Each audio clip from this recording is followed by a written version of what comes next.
అందరికీ నమస్తే. ఆంధ్రప్రభ భక్తి ఛానల్‌కు స్వాగతం. నేను సంతోషి.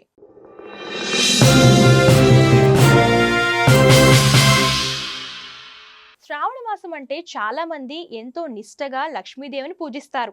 ముఖ్యంగా శ్రావణ మాసంలో వచ్చే రెండో వారంలో వర మహాలక్ష్మీదేవిని పూజించి వరాలు పొందుతారు.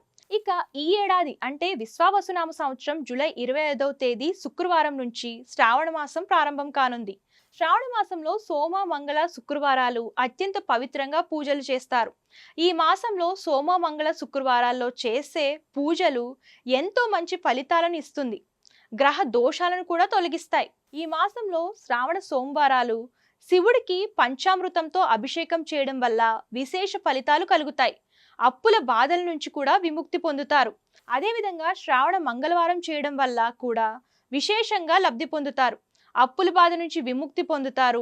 ఆర్థిక సంక్షోభం నుంచి బయటపడతారు. అన్ని పనుల్లో విజయం సాధిస్తారు. ఇక ఈ మాసంలో వచ్చే శ్రావణ శుక్రవారాలు చేయడం కూడా చాలా విశేషంగా లాభిస్తుంది. ఆర్థిక సంక్షోభంతో బాధపడేవారు ఆ సమస్యల నుంచి బయటపడతారు. శ్రావణ శుక్రవారం గోవుకు చపాతీలు తినిపించడం వల్ల అశేష ఫలితాలు కలుగుతాయి.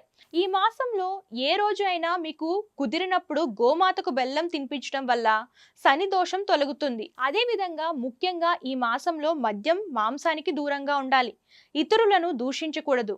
అదేవిధంగా వెల్లుల్లి, ఉల్లిపాయ, ముల్లంగి, బెండకాయ తినకూడదు.